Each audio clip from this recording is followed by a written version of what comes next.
Assalamualaikum warahmatullahi wabarakatuh. Selamat pagi pemirsa. Semoga Anda hari ini dalam keadaan sehat walafiat dan tentu saja tetap istiqomah dalam keimanan dan ketakwaan. Amin ya robbal alamin. Pemirsa, pagi ini saya berada di dalam Masjid Pusdai Jawa Barat. Dan hari ini Departemen Dakwah PW Salimah Jawa Barat di bawah pimpinan Ibu Hilmi Gemawati SPD menyelenggarakan Forsil, Forum Silaturahim Salimah Jawa Barat, dengan tema membangun silaturahim, menguatkan kepedulian, mengokohkan keluarga. Dan yang akan memberikan materi hari ini adalah Ketua PW Salimah Jawa Barat, yaitu Ibu Hajah Ruli Kurnia Dwi Cahyani SPD sebagai Ketua PW Salimah Jawa Barat. Kita akan lihat kegiatan hari ini. Assalamualaikum warahmatullahi wabarakatuh. Alhamdulillah, amin ya Allah rabbal alamin.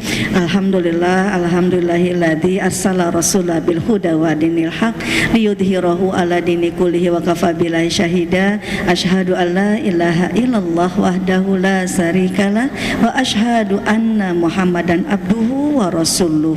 Allahumma sholli ala sayyidina Muhammad wa ala ali sayyidina Muhammad. Alhamdulillah, puji syukur kehadirat Allah Subhanahu wa taala pada pagi hari yang cerah ini.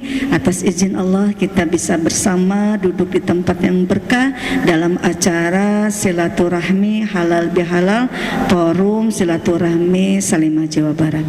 Mudah-mudahan kehadiran ibu-ibu di sini senantiasa ada dalam maghfirah dan rahmat Allah Subhanahu wa taala. Amin ya Allah ya rabbal alamin. Salawat serta salam mariah kita haturkan kepada baginda kita, junjungan kita, Nabi besar, Nabi Allah Muhammad sallallahu alaihi wasallam.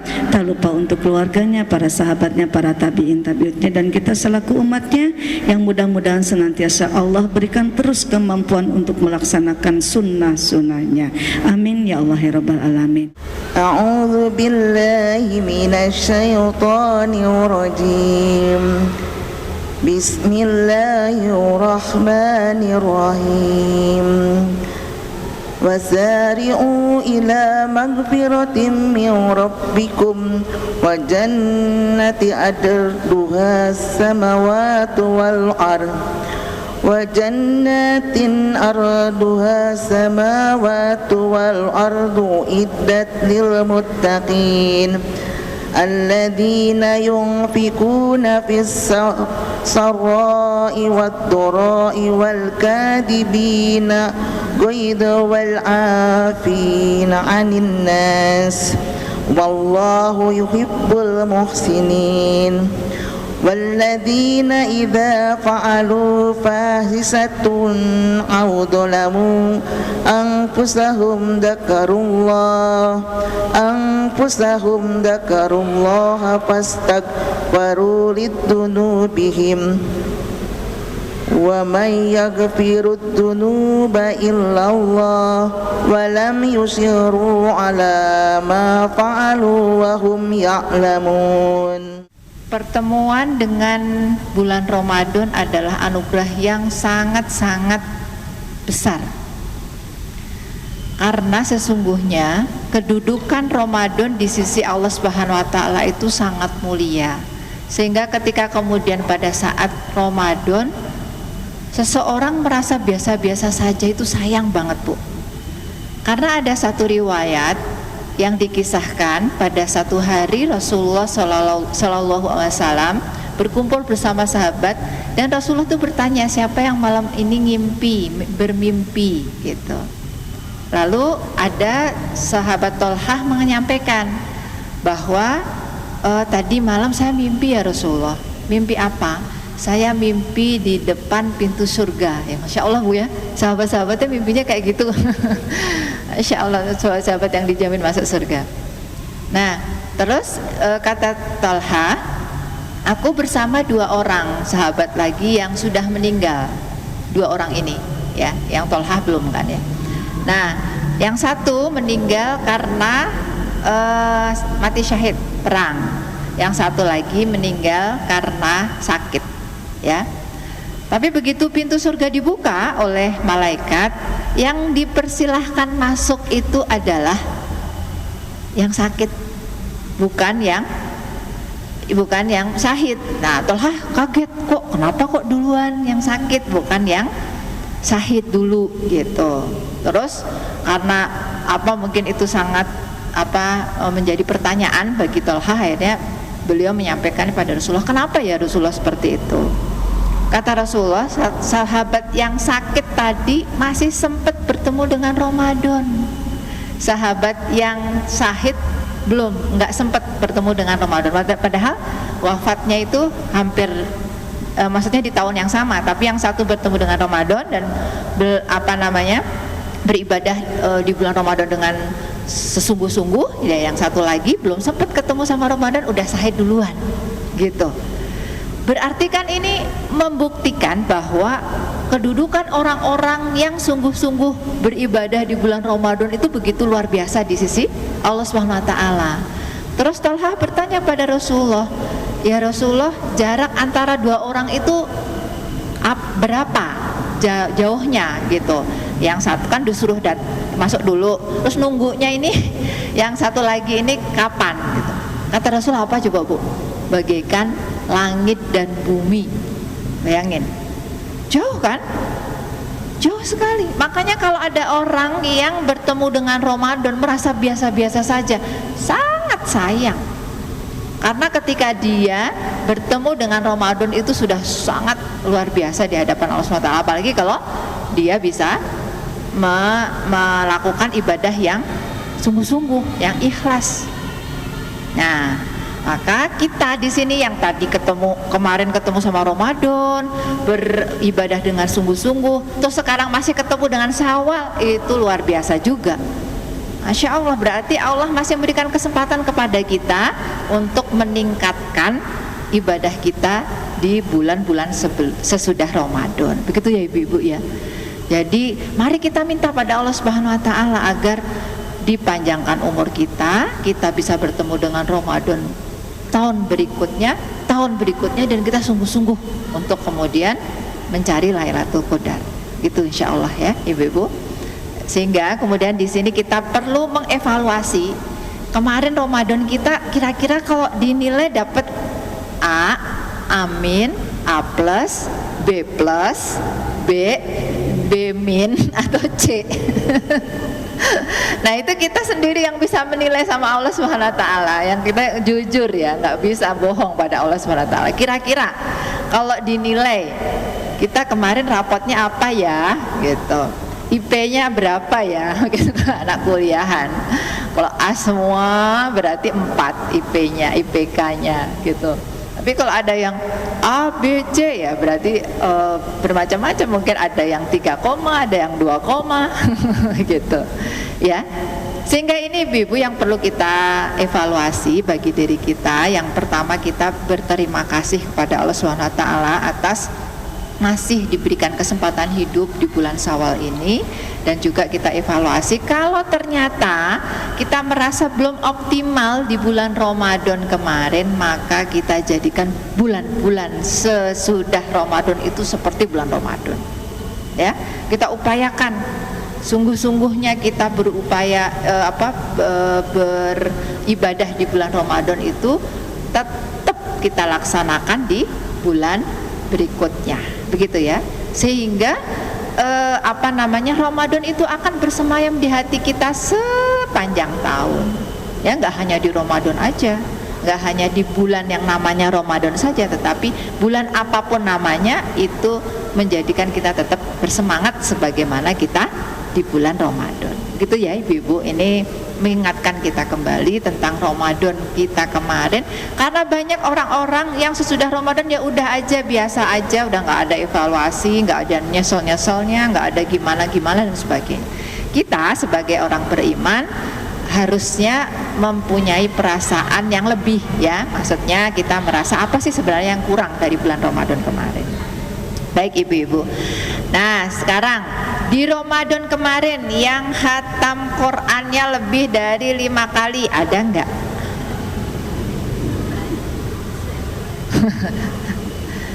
4 kali,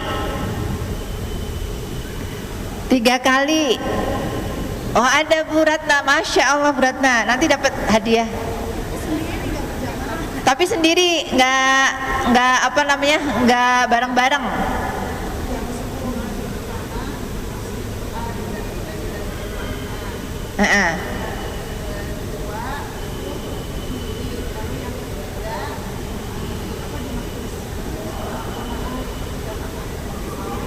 Ah ya sendiri. Oke, berarti nanti Bu Ratna dapat door prize 1 ya.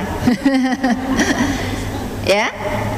Jadi ibu-ibu, kalau kita apa namanya membiasakan sebelum Ramadan itu tilawah sudah 1 juz, nanti menjelang Ramadan kita upayakan jadi 2 juz, yaitu Sa'ban Rajab dan Rajab jadi 2 juz, Sa'ban jadi 3 juz. Nanti Ramadan tuh pasti insya Allah bisa lebih dari 3 kali khatam, insya Allah ya. Masih ada kesempatan, kita minta pada Allah SWT agar tahun depan kita bertemu sama Ramadan lagi, dan kita berjanji pada Allah supaya kita bisa menghatamkan lebih banyak lagi Al-Quran, insya Allah ya, gitu. Nah pada hari ini insya Allah kita akan membahas tentang apa ibu-ibu?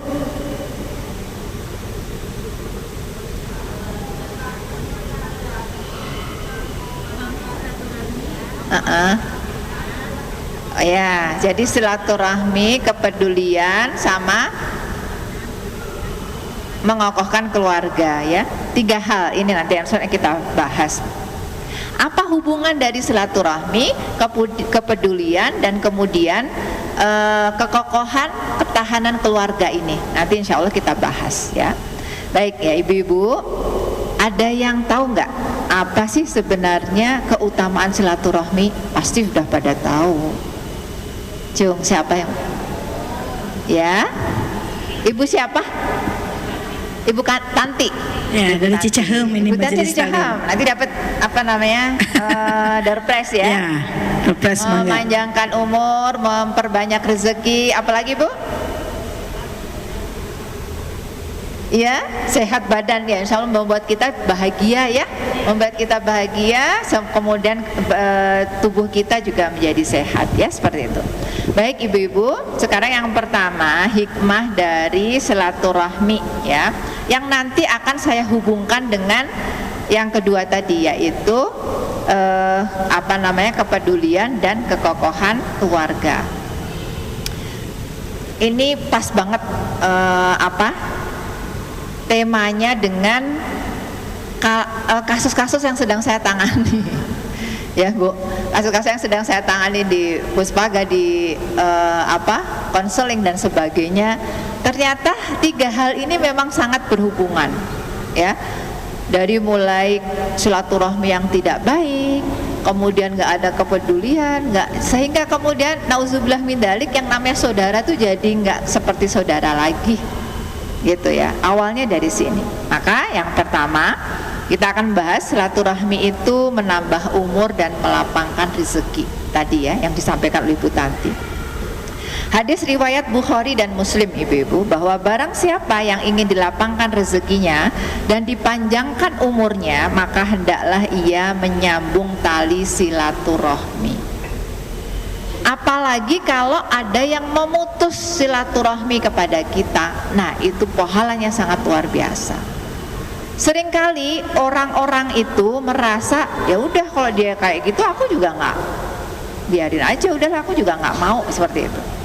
Padahal yang diminta sama Allah SWT itu salah satunya adalah menyambungkan kembali tali silaturahmi yang diputus, yang terputus gitu. Sehingga ini yang serasa sangat berat bagi seseorang, bagi orang lain, bagi beberapa orang gitu ya, yang curhat kepada saya itu seperti itu. Apalagi kalau kepada orang terdekat. Ada loh Bu, yang sampai nggak ngomong sama orang tuanya. Ada. Anak nggak ngomong sama ibunya. Ada. Sampai saya kaget itu ketika ada klien yang mengatakan bahwa dia nggak bisa datang ke kuburan ibunya. Ibunya udah meninggal aja masih seperti itu. ada trauma, ada sakit hati dan sebagainya. Itu nanti di akhirat seperti apa ya kira-kira? Sangat mengerikan kalau masalah-masalah di dunia ini tidak kita selesaikan, apalagi dengan orang-orang terdekat kita. Ya. Panjang umur di sini bukan hanya hitungan tahun, tetapi juga bermakna keberkahan hidup, lebih bermakna dan bermanfaat bagi sesama. Makanya kemudian orang yang kemudian diberkahi umurnya, dia akan bermanfaat untuk orang lain. Jadi usianya itu tidak hanya bermanfaat untuk dirinya sendiri, tapi juga untuk orang lain, untuk keluarganya. Seperti itu.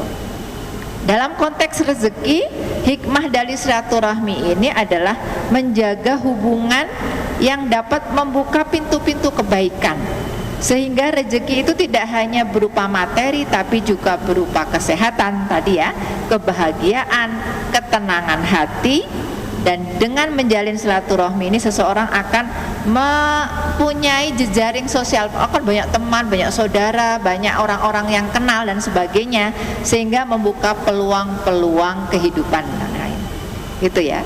Nah ini Ibu yang hikmah yang pertama. Sehingga kemudian ketika kemudian kita memahami bahwa silaturahmi ini begitu besar, maka ketika ada orang atau saudara atau teman atau siapapun yang memutuskan silaturahmi kepada kita, kita harus pertama yang menyambungkannya kembali. Memang tidak mudah, apalagi kalau kepada kerabat dekat, tidak mudah ya. Banyak klien-klien saya yang mengatakan bahwa itu berat banget ya, seperti itu. Tapi kalau kita berhasil mengalahkan nafsu kita yang tadinya udahlah nggak usah lah, kan dia kayak gitu juga, kamu udah nggak usah aja seperti itu. Bisikan-bisikan seperti itu selalu ada. Nah kalau kita bisa mengalahkan itu dan kita bisa menyambung silaturahmi kembali, wah luar biasa derajat kita di sisi Allah Subhanahu wa Ta'ala ya. Selanjutnya ibu-ibu, hikmah silaturahmi adalah menguatkan ukhuwah Islamiyah ya, bahwa sesungguhnya setiap muslim adalah saudara. Di Quran surat Al-Hujurat ayat 10 ya. Sehingga kemudian ini kita perlu memahami bahwa ketika kita menjalin silaturahmi, pada dasarnya kita ini sedang mengamalkan ayat Allah Subhanahu wa Ta'ala ya, sedang mengamalkan hadis, sedang mengamalkan ayat-ayat Allah Subhanahu wa Ta'ala, sehingga ini bisa menyebabkan kemudian kita semakin semakin mudah untuk menebarkan cinta, untuk menebarkan kasih sayang kepada keluarga kita, kepada saudara-saudara kita, bermaaf-maafan, saling menolong, menghargai orang lain gitu ya, sehingga hati yang tadinya keras itu akan menjadi lembut ya. Hati yang tadinya keras menjadi lembut, jauh dari iri dengki ya, jauh dari suudon ya. Maka ini penting sekali Ibu bahwa ketika kemudian kita menyambung silaturahmi dalam niat untuk kemudian kita mendekatkan diri kepada Allah Subhanahu wa Ta'ala, maka insya Allah hati-hati kita itu akan dilembutkan oleh Allah Subhanahu wa Ta'ala. Makanya kemudian Bu, ketika kita mau bersilaturahmi harus ada persiapan-persiapan. Jangan kok kemudian nggak ada persiapan-persiapan. Ya persiapannya kan udah bawa oleh-oleh, bukan hanya itu. Maksudnya persiapan hati kita, persiapan ruhiyah kita. Karena apa? Karena kalau kita tidak mempersiapkannya, bisa jadi ketika ngobrol, bercanda itu ada yang tersinggung, ada yang salah paham. Akhirnya justru yang tadinya silaturahmi malah menjadikan keretakan. Nah, makanya ketika kemudian kita upayakan bahwa dengan silaturahmi ini kita bisa membangun kasih sayang, maka kita minta dulu kepada yang punya hati kita, yang punya hati saudara-saudara kita, yang punya hati keluarga kita, yaitu siapa Bu? Allah Subhanahu wa Ta'ala ya. Kita biasakan mau silaturahmi itu lapor dulu kepada Allah SWT, ya Allah saya mau silaturahmi. Apalagi kalau ada orang yang memutus silaturahmi, wajib loh Bu kita curhat dulu pada Allah. Biar apa? Biar nanti Allah yang menyambungkan kembali. Ta'liful qulub, ikatan hati kita dengan orang yang memutuskan tali silaturahmi itu bisa disambungkan kembali oleh Allah Subhanahu wa taala. Ta'liful qulub itu namanya, ya. Sehingga perlu persiapan. Kalau saya dulu diajarin kalau memang kita perlu melakukan amal-amal soleh dulu, lakukan amal-amal soleh dulu yang intinya lebih begitu ya. Sholat wajib, sholat sunnah rawatib udah dilakukan, tambah lagi misalkan sholat taubat dulu, sholat hajat dulu. Kenapa? Karena kita ingin bertemu sama orang yang ingin kita sambung hatinya kembali, gitu. Keretakan hati itu akhirnya sama Allah Subhanahu wa taala bisa diobati. Nah, banyaknya orang-orang yang kemudian lupa melakukan persiapan-persiapan itu akhirnya tidak merasakan silaturahminya itu berdampak. Ya udah aja, atau bahkan justru malah silaturahminya itu menyebabkan masalah baru, ya enggak Bu? Ada enggak yang seperti itu? Katanya sih ada ya. Jadi kalau ketemu sama saudara itu saya tuh males Bu. Iya, ada klien saya, Bu boleh enggak Bu saya menghindar dulu dari ibu saya? Boleh enggak Bu saya menghindar dulu dari kakak saya, dari adik saya? Sedih ya Bu? Kenapa harus menghindar kalau ada kalau nggak ada masalah? Pasti karena ada masalah sehingga kemudian menghindar. Nah, kalau menghindar masalah belum selesai kemudian meninggal, kira-kira gimana di akhirat nanti? Apakah kita udah mau di akhirat udah kondisinya sangat mencekam, masih diriwahkan dengan urusan-urusan dengan kakak, dengan adik, dengan orang tua, dengan saudara yang belum beres, seperti itu ya. Sehingga ini penting ya kita lakukan agar kemudian silaturahmi kita itu bisa menyelesaikan dan bisa menjadikan solusi dari masalah kita itu ya. Jadi silaturahmi itu bukan hanya sekedar ngumpul-ngumpul saja, tapi harus ada on mission-nya tuh apa, misi kita apa gitu ya, sehingga di keluarga itu akan ada perbaikan. Kalau misalkan ternyata dulu sebelum ada silaturahmi ini ada kerenggangan, ada keretakan, berarti dengan silaturahmi harus terjalin ukhuwah yang lebih baik lagi ya, seperti itu. Sehingga ini perlu kita istilahnya Bu, kalau saya sering menyampaikan pada klien-klien saya itu, kepada ibu-ibu yang suka curhat pada saya itu, perlu latihan ya, latihan, karena memaafkan itu tidak semudah dengan mengucapkan saja. Bu, aku tuh sudah ngomong memaafkan tapi hatiku tuh sebenarnya belum. Itu kira-kira udah maafin belum Bu? Belum. Kalau kita sudah memaafkan berarti lisan dan hati kita juga akan bisa memaafkan. Harusnya seperti itu. Tapi banyak orang yang maafin ya iya sama-sama, tapi sebenarnya hatinya enggak, belum gitu. Banyak loh yang seperti itu.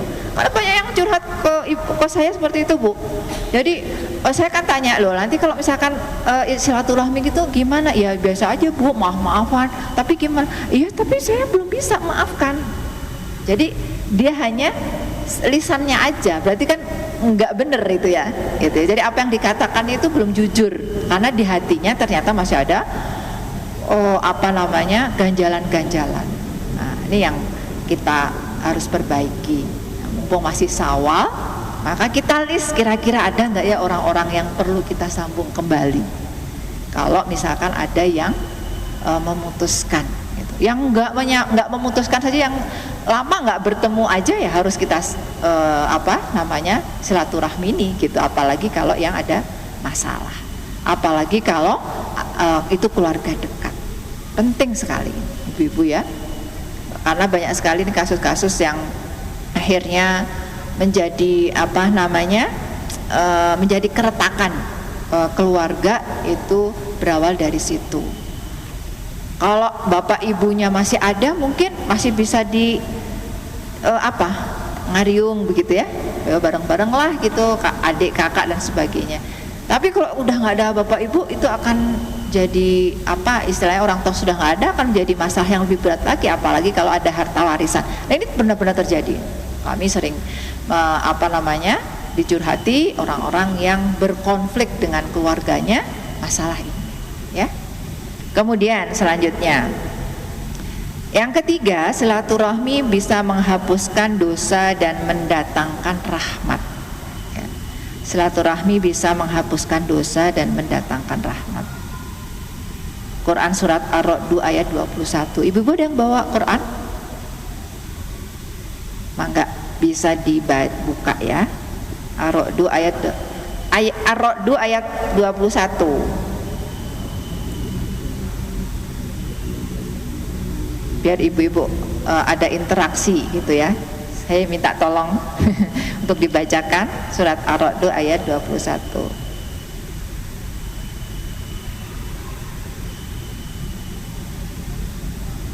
Sudah ketemu?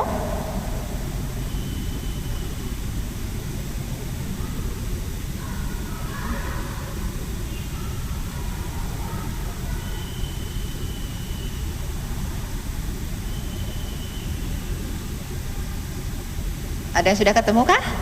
Ya coba. Teh Pipit ya? Teh Yanti ya, Teh Yanti.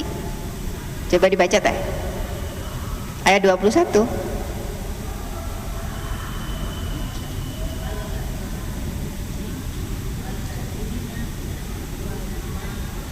Iya betul, tapi Teh Yanti dulu Bu, nanti Bu yang kedua.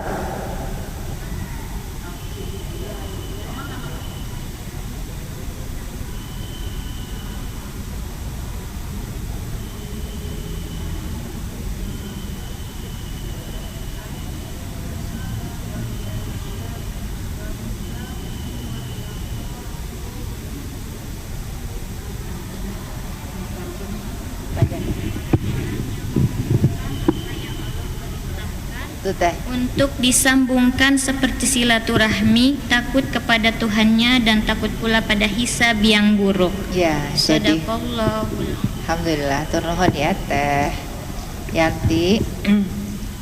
Ini adalah dalil bahwa silaturahmi itu berkaitan langsung dengan ketakwaan, ya. Jadi kalau orang mengaku bertakwa tapi dia memutuskan silaturahmi, kira-kira dia bertakwa beneran nggak sih? Enggak ya. Kalau dia mengaku bertakwa, pasti dia akan berusaha menyambung silaturahmi terutama kepada orang-orang yang memutuskan. Nah ini, kalau bersilaturahmi dengan orang-orang yang baik kepada kita ya gampang ya Bu ya.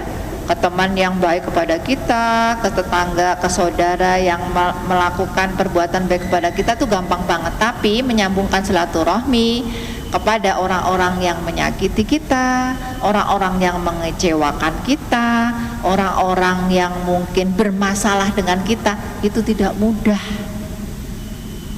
Dan itu harus kita lakukan karena ini bagian dari ketakwaan, bagian dari keimanan. Ya, sehingga kemudian di sini ibu-ibu ujiannya di sini. Kita sanggup nggak diuji dengan Allah Subhanahu wa taala dengan ini? Karena pasti ada aja loh Bu. Tetangga mau gimana pun juga pasti ada aja tetangga yang agak ngeselin misalkan, ya nggak sih Bu? Gitu ya. Teman-teman sebanyak apapun yang semuanya baik, tapi pasti ada aja yang nanti suatu saat itu kita ada clash dan sebagainya. Ya, saudara-saudara juga demikian. Apalagi nanti anak menantu besan, loh ya. Ada yang bercerita kepada saya yang nggak akur sama besannya, mertua ya juga, ya seperti itu. Ya itu kan bagian dari ujian dari Allah Subhanahu Wa Taala. Awas ya, jangan main ke sana ya, jangan datang ke rumahnya. Ini padahal itu mertuanya anaknya. Tadi karena nggak baik sama ibu bapaknya dia, itu kan itu besanan kan. Ini terjadi Bu, gitu ya. Sehingga ini yang menyebabkan masalah-masalah keluarga itu berlarut-larut. Nah, kalau ujian itu Allah berikan kepada kita, harus kita hadapi dan kita harus menang. Caranya apa? Caranya dengan kita sambung silaturahmi. Ya nggak apa-apa yang nanti kan harusnya dia dulu yang minta maaf, kan dia yang salah. Nggak apa-apa, Bu. Justru kalau kita duluan yang meminta maaf, meskipun yang salah itu bukan kita, maka kita ini nanti akan mendapatkan pahala yang jauh lebih besar di hadapan Allah Subhanahu wa taala. Ya, tadi disampaikan orang-orang yang menghubungkan apa yang Allah perintahkan untuk disambungkan seperti silaturahmi, takut kepada Tuhannya dan takut pula pada hisab yang buruk. Ini sudah dipersiapkan rumah di surga oleh Allah Subhanahu wa taala. Ya. Yang perlu kita upayakan, ya.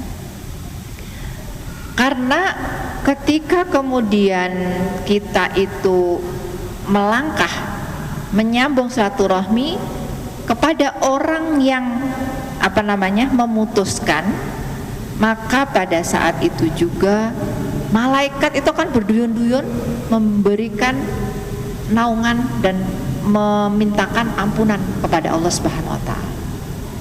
Itu, ya. Ini hadis riwayat Malik. Cintaku, kata Allah, wajib bagi orang-orang yang saling mencintai karenaku, yang saling duduk karena aku, dan saling berkunjung karena aku, dan yang saling memberi karena aku. Ya. Jadi saling mencintai karena Allah, saling duduk karena Allah, maksudnya bersilaturahmi karena Allah, saling berkunjung karena Allah, dan saling memberi hadiah, memberi kasih sayang, memberi cinta karena Allah Subhanahu wa taala. Itu ganjarannya Allah memberikan cintanya. Maka Bu, kalau Allah sudah mencintai seorang hambanya, apa sih yang enggak? Gitu ya. Kita kan kalau cinta pada seseorang kan juga rasanya apa, semuanya mau kita kasihkan, kan seperti itu. Ke cucu misalkan, ya siapa yang udah punya cucu, ya kan, katanya si cucu itu lebih daripada anak. Jadi apa aja boleh, ini boleh, nih boleh, ini boleh, semuanya boleh. Ya enggak, berarti itu. Nah, Allah Subhanahu wa taala juga begitu. Apa aja yang diminta oleh hamba yang dicintai oleh Allah Subhanahu wa taala, Allah akan kasih. Dan hamba yang dicintai oleh Allah tentu tidak akan meminta sesuatu yang tidak baik kepada Allah Subhanahu wa taala. Ya. Jadi makanya ini yang perlu kita amalkan, ya. Bagaimana kemudian saat kita merasakan beratnya menyambung silaturahmi kepada orang-orang yang memutuskan silaturahmi itu kepada kita, maka kita pertama orang yang harus menyambungkannya. Siap Bu? Kepada siapa aja? Kepada tetangga, apalagi kepada kerabat, ya. Ini cerita kisah nyata almarhumah ibu saya dan almarhum bapak saya. Bapak ibu saya itu diuji dengan tetangga yang sering mengganggu. Ada tetangga sebelah bapak ibu saya itu yang kerjaannya itu nggak suka kalau tetangganya seneng begitu lah. Ceritanya ini seperti itu, ya. Jadi kalau ibu saya ada pohon, ingat banget saya, ada pohon buah-buahan yang sedang berbuah, dikasih bensin. Disiram bensin gitu. Pokoknya apa aja, nanti kalau bapak punya apa, ibu punya apa itu dirusak, ya gitu. Terus yang paling menyedihkan itu adalah bapak saya itu tembok rumahnya itu ditulisin nama bapak saya itu guru, ya, terus kemudian jadi kepala sekolah. Bapak saya namanya Sadikun, saya ingat banget, Sadikun pendidik tai. Kayak gitu tuh. Tapi apa yang dilakukan oleh bapak ibu saya, Bu? Saya sampai itu ingat banget. Saya pulang sekolah, kakak saya pulang sekolah, kakak saya tuh udah ngelinting bajunya, pengen ngajak berantem gitu. Kata bapak saya, Le, jangan. Kan bahasa Jawanya Le sama Nduk kan kalau di Jawa itu. Jangan. Allah itu nggak tidur. Jangan, udah nggak usah diinikan. Sama bapak dihapus itu si tulisan itu di cat. Dan yang paling membuat tercengang itu apa? Ketika tetangga tadi yang seperti itu jatuh, kondisinya, ekonominya sedang turun, nggak bisa nyekolahin anaknya itu disekolahin sama bapak saya. Jadi anaknya sekolah di sekolah bapak saya itu SMP 3, saya ingat banget, SMP Negeri 3 Magetan. Itu sampai bapak saya bilang, potong gajiku buat bayar SPP anak ini. Itu saya sampai, Allah, ini terbuat dari apa ya hatinya bapak ibu itu. Begitu loh Bu. Memang enggak, saya tanya kepada bapak ibu, memang gimana sih perasaannya itu? Ya sebenarnya berat. Tapi kata bapak ibu saya, kalau kita enggak menyelesaikan kayak ini, itu akan justru jadi beban kita di akhirat. Udahlah, itu urusan dia sama Allah kalau dia enggak suka sama kita. Yang penting kita tetap baik.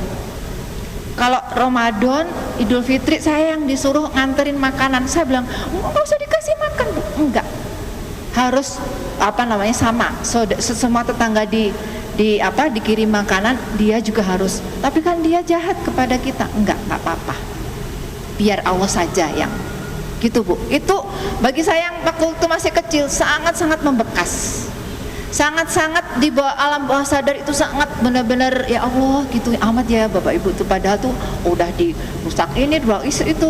Kucing saya kan suka kucing Bu, diendrin itu diracun. Padahal kucing saya tuh lagi nyusuin sehingga anak-anaknya semuanya mati. Saya ingat banget, nangis dulu, nangis banget itu waktu saya masih kecil. Segitunya loh Bu. Ini cerita nyata ya. Tapi orangnya udah nggak ada, bapaknya, ibu saya juga udah nggak ada. Alhamdulillah semuanya akhirnya happy ending gitu ya. Maksudnya bapak ibu saya akhirnya menyerahkan itu semuanya pada Allah SWT. Dan ketika saya ngobrol ya dengan bapak ibu itu, bapak ibu bilang begini, udah biarin aja, itu kan urusan dia sama Allah SWT. Urusan kita sama Allah kan nanti kita mempertanggungjawabkan apa yang sudah kita balas dengan perilaku dia itu. Dan pasti apa yang bapak ibu lakukan ini pun juga akan berdampak bagi kalian. Ini pasti nanti Allah itu akan memberikan penjagaan kepada kalian. Itu benar loh Bu, itu kata-kata bapak ibu saya tuh. Jadi kenapa bapak tuh kok baik pada orang yang jahat? Kenapa ibu baik kepada dia? Karena kamu nanti nggak selamanya bareng sama bapak ibu. Dan bapak ibu tuh pengen nanti kalau kamu jauh dari bapak ibu, Allah itu akan menjaga kalian. Sampai seperti itu ya, Masya Allah. Jadi amal soleh orang tua itu menjadi benteng bagi anak-anaknya. Itu. Ini kisah nyata yang saya benar-benar menjadi pelajaran bagi saya pribadi dan kakak saya dan adik saya gitu. Karena kami dulu benar-benar kesel bang. Bertiga kami Bu, isinya itu saya pengen gitu ya, pengen boleh berantem ya udahlah kita adu jotos atau apalagi. Kalau kakak saya apalagi laki-laki ya, adik saya laki-laki, itu merasa harga dirinya sangat direndahkan gitu. Tapi bapak ibu saya mengajarkan seperti itu, dan itu menjadikan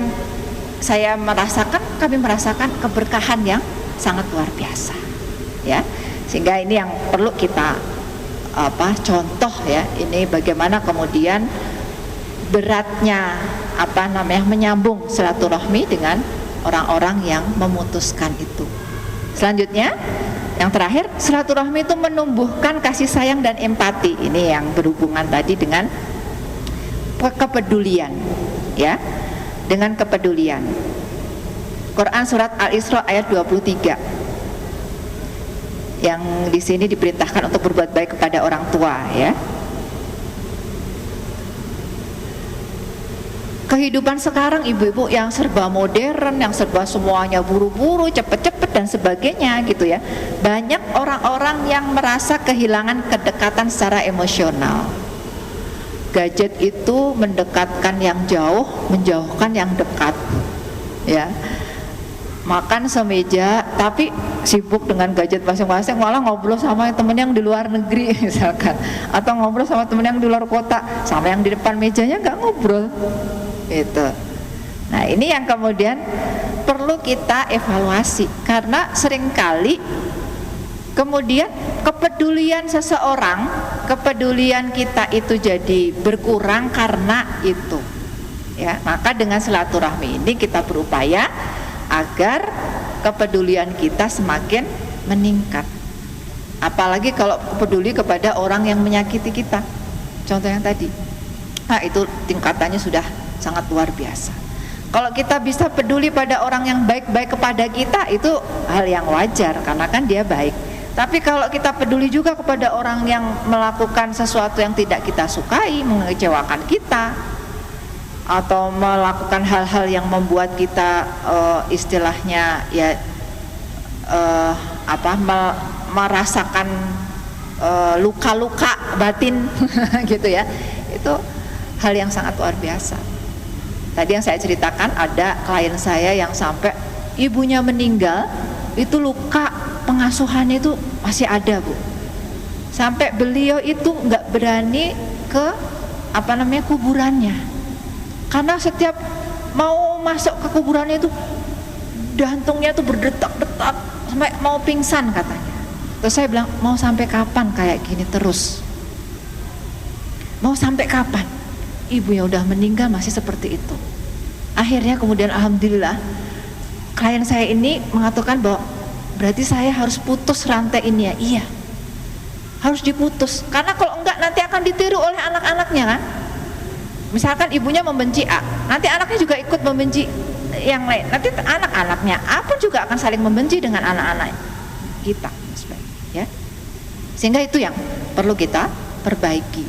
Sampai akhirnya ibu tadi mengatakan bahwa saya harus menjadi orang terakhir yang merasakan seperti ini. Jangan sampai anak-anak saya nanti juga merasakan kondisi seperti ini. Akhirnya dia berupaya untuk memulihkan luka batinnya itu dengan dia berusaha untuk memaafkan. Saya maafkan ya Allah ibu saya maafkan ya Allah orang tua saya. Apalagi orang tua yang udah meninggalkan itu nunggu-nunggu doanya. Kalau misalkan anaknya yang istilahnya benci pada orang tuanya, gimana doanya mau nyampe? Ya, kasihan sekali orang tua seperti itu. Jadi akhirnya klien saya ini akhirnya dia berubah karena dia ingin menjadi pemutus rantai. Saya udah akan memutuskan bahwa cukup sampai saya saja. Akhirnya kemudian beliau mau bisa memaafkan orang tuanya. Ya. Ayat ini bukan hanya perintah berbakti kepada orang tua ya. Dari Quran surat Al-Isra ayat 23 teh. Yanti udah ketemu? Minta tolong dibacakan. Oh ibu udah ketemu? Mangga ibu. Ibu ini. Nah, kok kayak mic?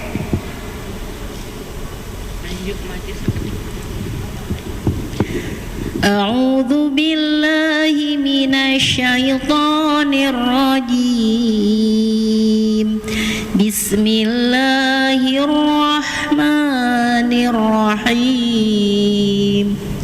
Wa qadara rabbuka alla ta'budu illa iyyahu wa bil walidaini ihsana. Imma yablughanna indakal kibara ahaduhuma aw kilahuma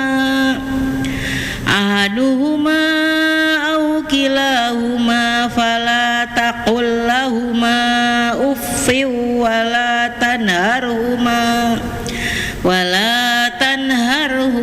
wa qul lahuma qawlan karima. Artinya Bu? Mana dua-dua? Udah, janganlah ya Bu, laras gitu itu. Oh ya, dan Tuhanmu telah memerintahkan agar kamu jangan menyembah selama dia selain dia, dan hendaklah berbuat baik kepada ibu bapa. Jika salah seorang di antara keduanya atau kedua-duanya sampai berusia lanjut dalam memeliharamu, maka sekali-kali jangan engkau mengatakan kepada keduanya perkataan, dan janganlah engkau membentak keduanya dan ucapan kepada keduanya perkataan yang tidak baik. perkataan yang baik. Ya, jangan berkata Ucapan. dan jangan membentak keduanya. Ya, terima kasih Bu. Ibu siapa? Ibu Sariah. Bu Saria, Masya Allah. Ya, jadi nanti Bu Saria sama Teh Yanti, Insya Allah. Ya. Ayat ini Ibu bukan hanya perintah berbakti kepada orang tua, tetapi juga merupakan dalil pentingnya hubungan kasih sayang dalam keluarga. Ya. Sebagai bentuk hikmah dari silaturahmi. Ya, sehingga kemudian di sini kita akan mudah untuk memahami kesulitan orang lain ketika kemudian kita memang mudah menaburkan kasih sayang itu. Kita akan mudah membantu, empati, simpati gitu ya. Mendukung, menghibur dengan kasih sayang. Dan empati itu bukan sekedar kasih sayang atau bukan sekedar kasihan atau iba, tetapi dia merupakan tindakan nyata untuk kemudian bergerak membantu orang-orang yang membutuhkan itu. Ya. Gimana kita tahu mereka membutuhkan kalau kita nggak pernah menyambung silaturahmi, kalau kita nggak tahu keadaannya. Makanya dengan silaturahmi ini kita berupaya untuk meningkatkan kepedulian ketika kita mengetahui kondisinya. Ya. Ada kisah nih ibu-ibu yang pernah saya tangani itu ya, kakak beradik itu sampai ya nggak tahu adiknya ternyata nggak bisa makan gitu ya. Dia sibuk membantu orang lain gitu ya, bisa membantu tetangganya, membantu saudara-saudaranya yang lain gitu, tapi ternyata adiknya sendiri nggak ketahuan gitu. Nah ini kan perlu kita evaluasi gitu, sehingga jangan sampai kemudian orang-orang terdekat kita itu malah justru tidak merasakan kesolehahan kita ya. Jadi yang harus merasakan bagaimana solehahnya kita itu adalah orang-orang terdekat kita dulu. Kan banyak Bu, orang yang misalkan nih dia mudah untuk memberikan bantuan kepada korban ini, korban itu di luar sana, tetapi untuk keluarganya kok enggak ya gitu. Ada yang Bu, saya tuh sampai untuk beras aja tuh sampai memohon-mohon gitu, padahal warganya sendiri. Nah ini penting bagi kita, jangan sampai kemudian itu terjadi gitu ya, karena itu tugas kita yang utama adalah membantu keluarga kita dulu itu ya. Ayat tadi mengatakan bahwa bukan hanya sekedar berbakti kepada orang tua gitu, tapi juga hubungan kasih sayang keluarga ya. Sehingga kemudian ini yang perlu kita upayakan ibu-ibu, agar sisa-sisa umur kita ya, kan nggak harus tua duluan, nggak harus yang meninggal itu yang tua gitu ya. Banyak yang muda-muda juga dipanggil oleh Allah Subhanahu wa taala ya. Jadi di sisa usia kita itu, maka kita upayakan agar masalah-masalah hablum minan nas kita itu beres di hadapan Allah Subhanahu wa taala. Masalah kita harus korban perasaan dan sebagainya, harus ngalah duluan, harus dan sebagainya. Ada ibu-ibu yang curhat kepada salah seorang Ustadz, gimana sih cara menasehati suami? Gak bisa Bu, kata Ustadz. Mau jungkir balik gimana aja, istri gak bisa nasihatin suami. Oh gitu ya Ustadz. Bisanya didoakan. Karena suami itu kalau dinasihati sama istrinya ya dia merasa direndahkan. Sehingga ketika kemudian kita sebagai istri meminta maaf duluan, ada loh Bu, ibu yang kokoh, nggak mau lah Bu, harusnya dia, suami saya yang harus minta maaf kepada saya duluan, orang yang salah dia, ya nggak akan beres-beres. Tapi kalau kita sebagai istri merendah di hadapan suami, kita meminta maaf, sebenarnya kita tuh pengen ngasih tahu, ini loh harusnya yang harus kalau Bapak lakukan kepada saya misalkan gitu, atau suami lakukan kepada kita sebagai seorang istri ya. Sehingga kemudian ketika kita meminta maaf dulu, ketika kita berterima kasih dulu, ketika kita melakukan kebaikan-kebaikan lebih dulu, maka insya Allah itu cara kita menasehatinya, cara kita untuk mendoakannya, cara kita untuk kita menginginkan apa yang seperti yang kita lakukan, gitu. Ya, sehingga kalau kita masing-masing menuntut diri kita masing-masing, bukan kok nuntut suami, anak-anak, kakak, adik, orang tua, keluarga dulu dong yang baik kepada kita. Kita tuntut diri kita untuk berbuat baik dulu kepada keluarga kita, maka insya Allah harmoni keluarga, kekokohan, ketahanan keluarga itu akan bisa kita rasakan. Baiti janati itu akan bisa kita rasakan. Karena kalau kita yang pertama dulu menuntut diri kita, kemudian kita memberikan contoh yang baik, nanti insya Allah yang di dekat-dekat kita juga akan melakukan seperti itu, Bu. Yakinlah bahwa anak-anak yang berbakti itu nggak perlu dipaksa-paksa. Anak-anak yang berbakti itu akan memberikan baktinya kepada ibu yang memang layak untuk diberikan baktinya. Sehingga kemudian, kenapa sih kok nggak mau dengerin ibu? Berarti ada yang sesuatu yang salah dengan ibunya sampai anaknya nggak bisa denger. Gitu ya. Kalau kita mau mengevaluasi seperti itu, kenapa ya kok anak saya udah 3 kali dipanggil nggak dengar? Apa yang kurang dari doa saya? Apa yang kurang dari ibadah saya? Nah, kira-kira Bu, kalau semua ibu kayak gitu,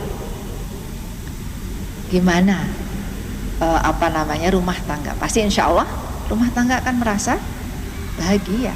Menjadi ibu yang bahagia, akan menjadi orang tua yang lapang dada dan sebagainya. Anak-anak pun juga tidak harus dipaksa-paksa akan memberikan baktinya kepada orang tua, ya. Dan itu insya Allah akan terus menerus menjadi kebaikan jariah, ya, amal jariah kita, karena anak-anak itu akan meniru orang tuanya. Nanti cucu-cucu ibu-ibu juga akan meniru anak-anak ibu. Kalau anak-anak ibu melakukan kebaikan kepada ibu, cucu-cucu ibu juga akan melakukan kebaikan pada orang tuanya, gitu ya. Jadi sehingga insya Allah dengan dari silaturahmi ini kita akan bisa menumbuhkan kepedulian terutama kepada keluarga kita, ya. Jadi makanya kita evaluasi nanti Bu, sampai rumah kita list kira-kira siapa ya orang-orang yang belum kita perhatikan di keluarga kita. Maka mulai hari ini kita berusaha untuk memperhatikan keluarga kita, ya. Kemudian dari kepedulian itu akan mengokohkan ketahanan keluarga. Insya Allah kalau semua anggota keluarga peduli sama yang lain, pasti insya Allah yang terjadi itu guyub rukun, yang terjadi itu segala sesuatu pasti akan merasa lapang. Meskipun berbedaan pendapat, meskipun ada perbedaan mungkin keinginan, kemauan dan sebagainya, itu tidak akan menyebabkan perpecahan, insya Allah, ya, karena hatinya sudah diikat oleh Allah Subhanahu Wa Taala. Terakhir ada doa, namanya doa Robitoh, Ibu. Sudah biasa ibu-ibu baca doa Robitoh? Ada yang sudah hafal? Ada yang sudah hafal? Ada Al-Maksurat pagi petang itu ibu-ibu, karangannya Syekh Hasan Al-Banna itu ada namanya di bagian akhir adalah doa Robitoh. Itu adalah doa untuk mengikat hati kita, ya. Allahumma innaka ta'lamu anna hadhil qulub qad istamat ala mahabbatik wal taqat ala ta'atik wa tawahadat ala da'watik wa ta'ahadat ala nusrati syariatik fawasikillahumma rabitataha wa adim buddaha wahdiha subulaha wa mla'ha binurikal ladzi la yahbu wasrah suduraha bi faidil imani bik wa jamilit tawakkulin alaik wa ahyiha bi ma'rifatik wa amitha ala syahadati fi sabilik innaka ni'mal maula wa ni'man nasir. Allahumma amin. Wa sallallahu ala sayyidina Muhammad wa ala alihi wasallam, ya. Itu doa untuk mengikatkan sambil dibayangkan wajahnya. Jadi kalau kita ada masalah atau nggak enak perasaan sama siapa aja, coba itu dihadirkan wajahnya, kemudian bacakan doa itu. Itu hampir semua klien saya itu merasakan manfaat dari doa itu.